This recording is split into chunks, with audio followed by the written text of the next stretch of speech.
Hey, everyone, and welcome back to another edition of the Rising Tide Leadership Podcast, where we simplify the complexities of your leadership journey. Today's guest is Brie Aletto, President and CEO of Altvia, a leading technology platform serving private capital markets. Brie's professional journey is nothing short of inspiring. From starting in customer support to becoming a sales engineer, scaling organizations like IQ Navigator and Talent Reef, and eventually stepping back into an executive leadership role of Altvia. She's built a reputation for driving growth and fostering strong culture through operational clarity and empathetic leadership. Under her leadership, Altvia's expanded globally and has embraced the potential of AI and automation without losing sight of the human side of it. Brie's passion for mentorship, recognition, and empowering teams shines through in everything that she does. I'm honored to have her today. Brie, welcome to the show. Thank you so much. I appreciate you having me on. Why don't you tell my audience a little bit about you, your journey, how you've gotten to where you are today? Sure. Let's see. Back in Carmel, Indiana, if you're familiar, spelled the same as Carmel, California. So everyone ends up calling it Carmel. But I was raised by an entrepreneurial father. And so that's really where it all began. I was always in leadership roles, always raising my hand when people were asking for volunteers and wanting support around mentoring and leadership types of opportunities. And so as soon as I graduated college, and ironically enough, I went to college to be in broadcast journalism. I did not end up behind the camera. I did not want to move to the middle of nowhere. And, I think they very much and appropriately tell you, unless you want to really work your way up through different markets, you got to love this. You got to love the broadcast journalism or have the bug, I guess. And so instead, I moved to Denver and got a customer support job to what you just mentioned for a software company that was a startup company, and quickly realized that that was an environment with an entrepreneurial spirit that someone could really thrive. And so a startup PE-backed software company where, again, you raise your hand, you can learn different departments, you can try different things. You're not necessarily going to break something too badly if you mess it up. You can pivot quickly. And so that's really where it all began. And then I've just continued to rise the ranks through different private equity backed software companies since then. And when I joined Altvia, they had just taken on their first influx of private equity capital, and the founder was still the CEO at the time. I had a great rapport with him, loved working under him, was so excited to be under his leadership. As again, you make plans and God laughs. Within 6 or 7 months of me joining under him, he said, I actually want to step back, but I am going to recommend you as the CEO to the private equity board. And so then I took over and have been in the seat for about 4.5 years. Wow. So the journey from customer support to sales engineering all the way to CEO, how does a journey like that shape your leadership style? Certainly gives you a perspective across the different elements of the organization. I would say, working in a customer support role and being able to tell that story to the people that are entry level employees coming in and saying, truly, this is the type of environment where if you continue to work hard, you continue to raise your hand, you continue to, again, be willing to try new things and work hard, you can see the fruits of your labor. You will actually be able to quickly rise through the business.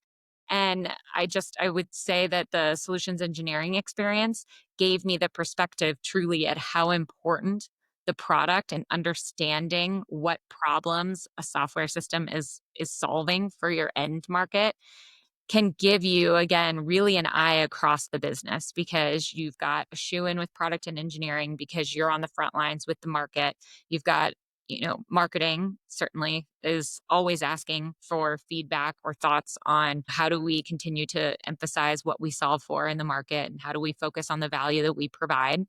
And then you're partnered with sales all the time. So you're really understanding, what are you presenting and what is resonating with the customer, so that you can then translate that to the implementation and customer service teams so that they can make sure that that customer journey stays consistent with how you sold the product in the first place. So you end up getting really a bird's eye view across the entire business in that solutions engineering role. I do feel like, and I always, of course, tell our sales engineers in our organization, it's the most important role, and I might be biased, but they have the most, again, they have, I think, the most vast perspective across, again, being market facing and also being an internal resource that is extremely reliable and important in how you're thinking about continuing to build your product and go to market efforts. Brie, was there a defining moment that helped you shift from being an individual contributor to an executive leader? I ended up my CEO that I worked for before, that was the founder of my company. He recommended a book called You Can't Know It All. And it was the first time that I was stepping into a role that I didn't feel like I could definitely do everything myself. Right. Like in sales engineering, you manage people and you're helping them do the job. And when you become a CEO, you are really empowering other people around you that are smarter than you, that know their craft much better than you. I can't do what the CTO does. I can't do what what the CFO does. And so it's this new perspective of needing to shift from enabling and empowering versus being able to do the job. And Right. it's definitely a shift. And I would say one of the biggest tools that someone gave me was essentially a list of questions, and the ability that when you're managing someone that maybe has a different skill set than you and they come to you with a challenge or something along those lines, that you guide them in almost solving it themselves with the right set of questions and knowing what questions to ask to guide them. And then all of a sudden you look like, you're the smartest person in the room because they've come to the conclusion themselves, and you're just asking the right questions, which I think any good leader would tell you is, it's not knowing the answers, it's knowing the questions. And that Yeah. has been a really good tool to figure out. And I'll have, like a set of 5 or 6 just core questions right there on my computer screen, that, or, jotted down before leading into a one-on-one, and coming prepared, knowing, just like they prepare for the one-on-one with me, knowing what they might be coming up against and trying to figure out what would be the right questions to help them solve this. Because that's also something that you become used to as an individual contributor, as again, the answers so often. And you're entering a role where you might not know the answers. And so you got to lead them in the right way to the answers. You've helped companies scale from single to double digit millions in APR. What challenges came from that kind of growth and how did you lead through them? Yeah. I would say one thing that has consistently been important in scaling these businesses is understanding your ICP, or ideal customer profile, and how that's going to shift. Because 0 to 5 million might be very different than 5 to 15, then is very different than who you're serving at 15 to 30, et cetera. And so it is, one of our board members recommended we start doing win-loss calls with customers and prospects, for that matter. And you have a third party do it. You can't do it necessarily internally, because otherwise they might be a bit biased, because they usually like the salesperson that they spoke with. They like the customer success rep that they were assigned, and they feel bad talking about why they churned. But it gives you such a good perspective, and it makes you consistently reflect and look in the mirror. And that's where I think, a lot of leaders can sometimes put their head in the sand because they don't want to know the bad stuff.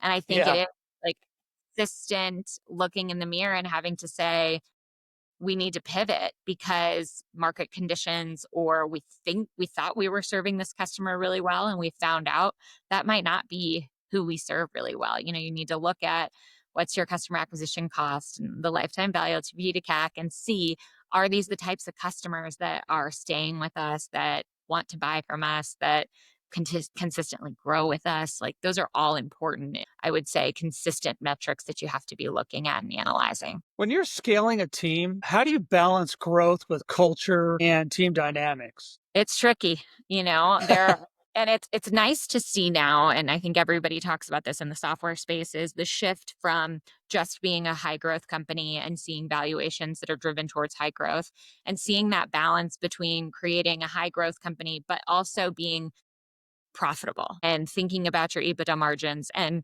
actually building a good sustainable business, not one that's just trying to gain market share. And that's been a very, I think, positive shift in the software industry, because I always tell people, hey, we have to be really efficient with every dollar that we spend.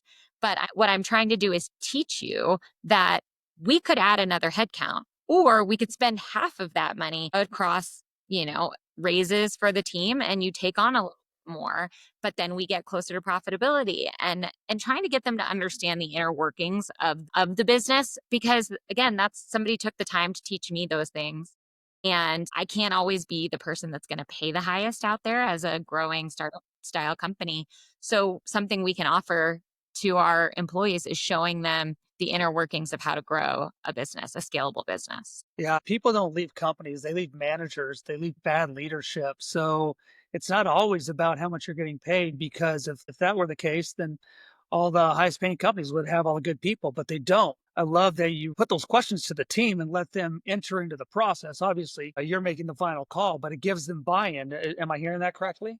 Exactly. Yep. And try to just get them to understand like, I'm not trying to hold back, for example, headcount. I'm just trying to help you understand that, we're again a business, and what does it look like to operate as a business. You look at remodeling a home. It's like, do you want to spend the money on remodeling the bathrooms? Yes, it would be a nice to have, but is it actually going to create additional value for the business or for the home in this example? Yeah, You go down the line and try to help them understand, again, the inner workings of a business, not just, oh, you want to raise, you get it because things have gone well this year. It's like, oh well, let's talk through getting that raise. Is potentially, if everybody's getting a raise, then we have to think about, what does that do to headcount?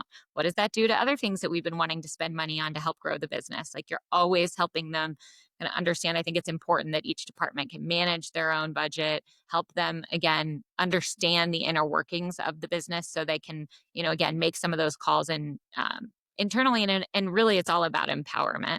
So helping them feel empowered and enabled to learn and make mistakes here and there, to get guidance where they need it, but really to empower them to start to level up. love it. Bree, what frameworks or operating systems have helped guide your leadership strategy?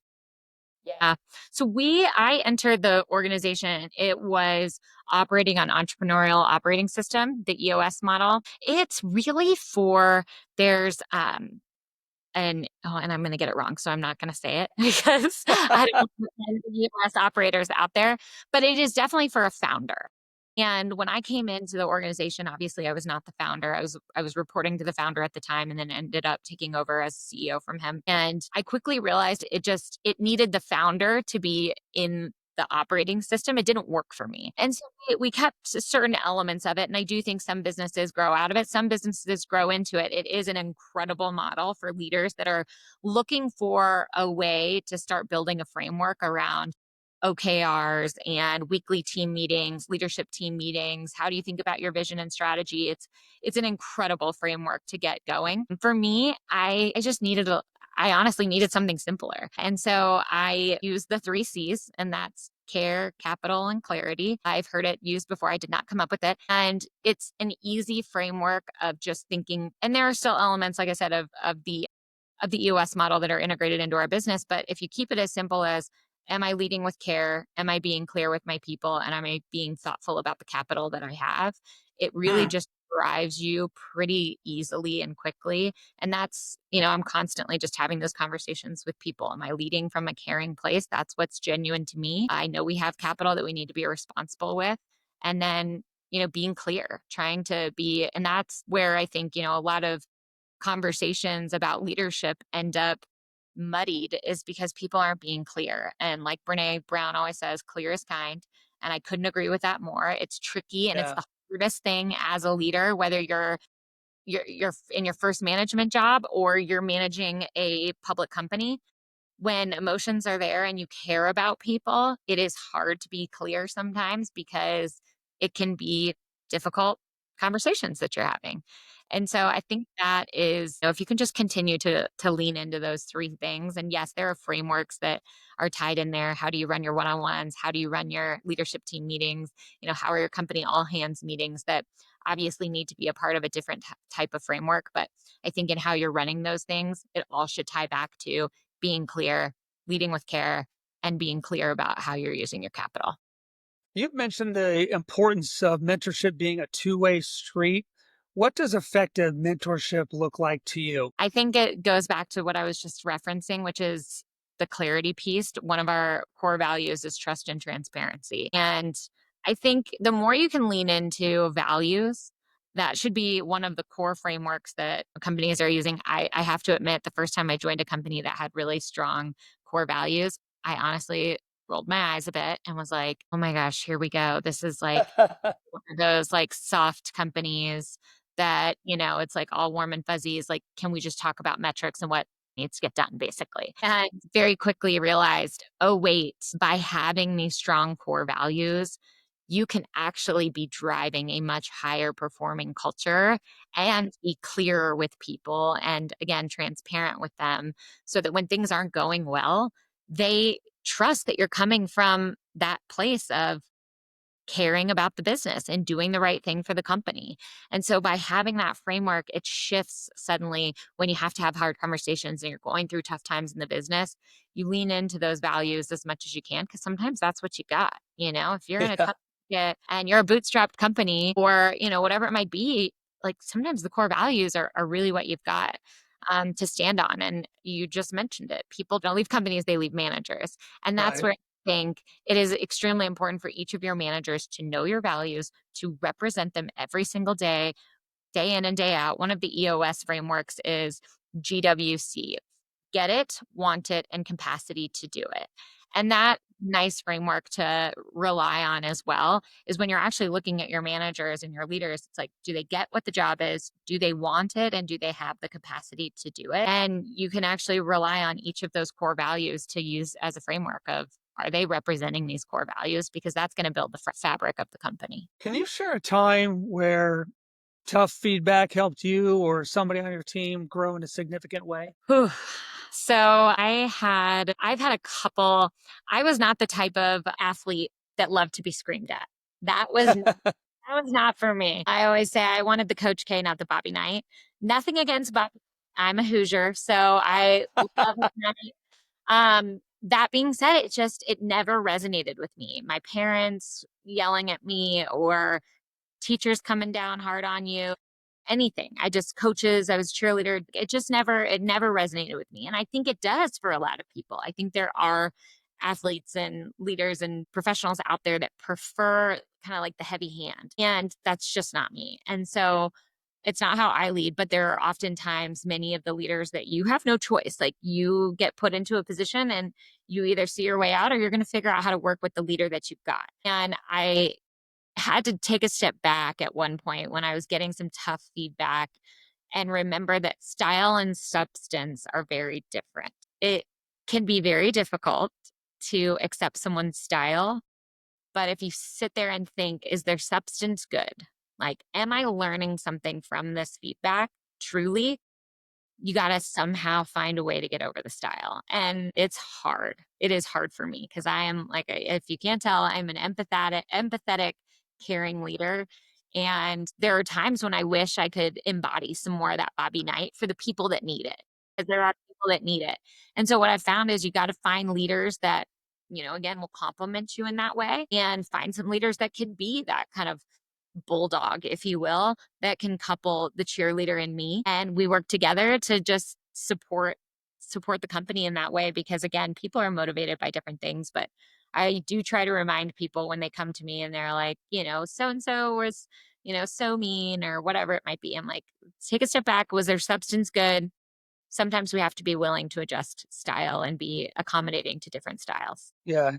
Here's an important question. How old were you when you saw the movie Hoosiers for the first time? Oh man. Well, we would watch Hoosiers, and have you ever seen Pistol Pete? Absolutely. Gosh. We Yes. I mean, I grew up in Indiana. All we did was like it's so hard being in Colorado because people are not nearly as obsessed with basketball here as I think they're starting to get there now that the Nuggets have been really good. But it's like you would see everybody played basketball. The kids played basketball. I mean, you had adult leagues everywhere. There were basketball hoops on every single driveway. And it's, everybody's skiing out here, which is also amazing. But Yeah. I grew up with Pistol Pete, Hoosiers, any of the basketball. It was everywhere. We were Butler fans, IU, cheer for Purdue. Like we love it all. Well, Brie, at Alvia, you make it a point to recognize team achievements like Salesforce certifications. Why is team recognition so important for you as a leader? Well, if you're familiar with the languages of love, words I of am. affirmation, Yeah. love it. Words of affirmation happen to be a way that I show appreciation and love to people that I care about. And I do think that recognition is an important part of your culture.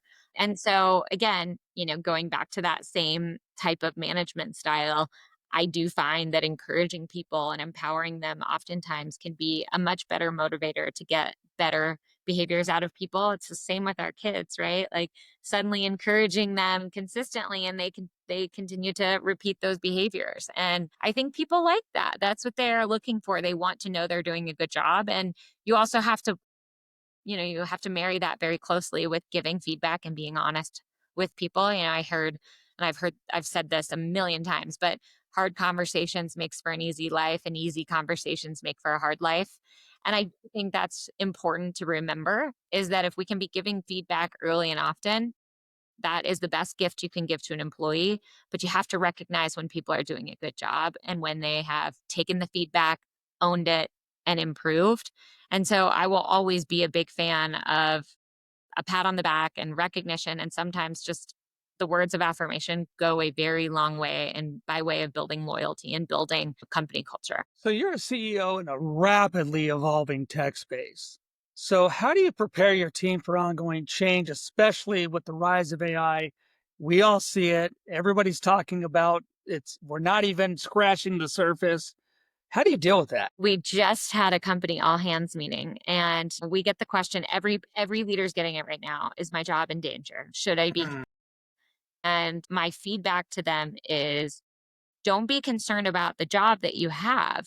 Be concerned that you can't expect additional headcount coming to your team if you're not leaning into AI, finding efficiencies in your job. And I'm seeing that you're doing and using AI every single day, day in and day out. That's going to be my first question. When a manager's coming to me and asking for more headcount, I'm going to ask how efficiently they've been using AI internally. And if they're not, then they need to be concerned. And I'm sure you've heard that said as well. And I think that's where people are starting to really have to figure out and get creative is AI might have the answers, but they don't have the questions to ask. And so I Sure. just encourage people go use AI every time you're going to come to me for a question. Try it in AI first. And anytime you're going to go to your manager for a question, and I want you documenting that. So at the end of the quarter in your OKRs, every OKR or every single person in our organization will have an AI related OKR probably every quarter going forward. And they should be leaning in as hard and heavily as they possibly can. Otherwise, they're going to get left behind. And so we have to kind of push them because people are used to doing things the same way. And I think people are a little afraid of it. And then all of a sudden they start to use it. And Yeah. it's like they've 10x'd their productivity. I mean, I've got an incredible product marketing manager who I could see she's always been a high achiever and a high performer at the organization. And this last quarter, her output it was incredible. I didn't know how she was getting all of it done. And of course, then very quickly, I'm like, oh, of course she's leaning into AI. And I'm using her as an example at our company wide meeting. And I'm like, she's not coming to me needing headcount, needing anything else. But guess what? When typically we would add a head, I know how hard she's working. And so that six-figure salary I would be hiring for a new person, a lot of that's going to be given to her because she's been ambitious and evolving and been figuring out how to get in there and create, again, a lot more productivity in her job and a lot more leverage based on leaning into AI. So I think we're going to have to continue to push our employees to do it. And then all of a sudden they'll get over the hump. They'll see how much easier it's improving their lives and they're able to do a lot more and be more creative in their jobs and all those things. But it is going to take probably a little bit of heavy-handed management for a little while around, okay, this is a part of your day job. Like this is a part of your roles and responsibilities and in Right.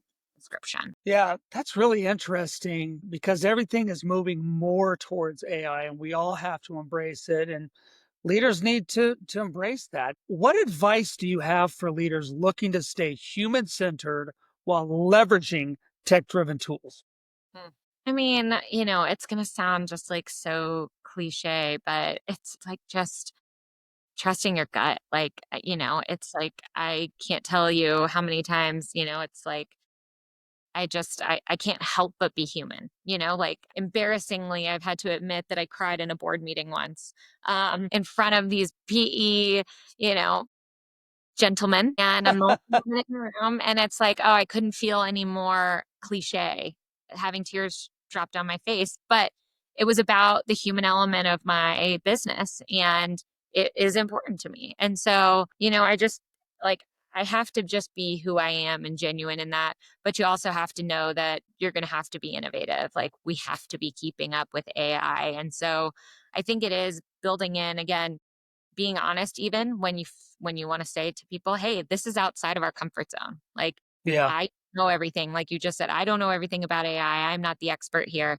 but we're all going to do this together. We're all going to dig in. We're all going to dig our heels in, and we're going to do this together. And so some of the things, like, I always want to make things fun. So anybody that works for me knows we're doing at company meetings, I'm doing bingo. And so all of my cliche sayings, they can call a bingo and they are tracking their bingo boards. We'll do charades in the middle of the meeting. Like, I'm trying to always keep it fun. And so in this last meeting, we did a hackathon competition, and we did trivia and Jeopardy in between, and had everybody engaged and involved and made it fun. But it's about getting, being AI driven and being tech forward. And so what's genuine to me is, again, I'm a Midwesterner. I love a good gamification. I love a good competition. And so getting the competition element built in was very, again, like, native to me, and then building in the component of being tech forward. So that's just one example, but everybody's got to do what works for them. But I think you've got to figure out what is your management and leadership style, and how do you build that into pushing your employees to be tech forward and thinking about where AI is driving them. Yeah, I really love hearing about your empathetic leadership style. How do you personally balance humility and confidence when leading at an executive level? I haven't figured it out perfectly yet, but I think, again, it is admitting where, you might need help or where you're weaker, so that other people feel comfortable coming to you when they say, I'm outside of my comfort zone here. Like, I need help. And I'd rather know that ahead of time. And I think if you're willing to show up in that manner, people are willing to come to you there. And that's, if I have somebody that raises their hand and says, you mentioned the Salesforce certification. Hey, I'm feeling out of my comfort zone here. I'm leaning in and saying, thank you for owning that. Let's get you support. How can we develop you? And, or if people are saying, hey, I feel like I've hit my growth trajectory here, it's an open conversation to say, let me help you find something else at another company. Don't leave us flat footed. And I also want to help you find the right thing for your next step in your career. And I do think the more that you can be that sounding board to your people, it's important, but they also have to feel comfortable coming to you. So, I've just in a company meeting recently, I'm like, they ask about, oh, the cost of living is rising. I'm sure every leader gets this all the time. They want to see raises that are reflective of the cost of living adjustments. And I answer very honestly, like, I can only do so much based on what capital we have, how we're performing. Again, it's always an adjustment of, like, what bandwidth people have versus the amount of head count that you've got in the organization. It's all a tricky balance. But that being said, you know, I I would love to give you all the Right. rates, but that's not, again, you just have to be honest with them. And I say, if you can find something else that gets you super excited somewhere else and you're making 30% more, I'm going to tell you to go take that job. Like, I'm not going to be the person that's going to say, no problem, I'll match that, because then Yeah. that's precedence for everybody else. And I'm going to be fair to everybody. But you can come to me and talk to me and say, hey, I'm just getting to a place where, like, I know that I can make more somewhere else. And I'm going to have an open and honest conversation with you about what the trajectory looks like at our business, and or if they need to start thinking about something else, because that's not on the trajectory at our organization. But I've seen a lot of leaders in my past that have created roles for strong people, and I just don't believe in that model of, a strong person will come back at the right time. It has to be, another EOS framework is the right person, the right seat. And sometimes we have right people, but we don't necessarily have the seat for them. And I don't think it's right for a growing organization to just create roles for people. I think then they end up feeling either pigeonholed or confused. And you really have to look at the needs of the business and the needs of the person, and they have to. Yeah. Yeah. And I mean, that's the dance, especially for a CEO, right? Because just because the cost of living changes doesn't mean that the revenue or our bottom line is changing. Bree, where can my audience find you and connect with you? Yeah, I mean, I'm on LinkedIn, as you can imagine, and yeah, I'm around. I would love if you want to LinkedIn message me. I would love to. I've got lots of sales engineers oftentimes that want to message and talk through, the transition from sales engineering to leadership, and again, managing Absolutely. other organizations within the business that maybe you haven't managed before. So I can talk through that, and or any additional CEOs and leaders that are looking to connect. I am here in Boulder, Colorado, and I'm a part of the YPO network. So always willing and ready to connect with any YPO members as well. Well, Bree, it was wonderful to have you on the show. For my audience, don't forget to like, subscribe, and share this podcast with your friends, and sign up for our monthly newsletter. It's free. We give you the good stuff. Bree, fascinating. I love AI. I love business. I love leadership. So thank you for taking the time today. Thank you. Great conversation. Appreciated your questions.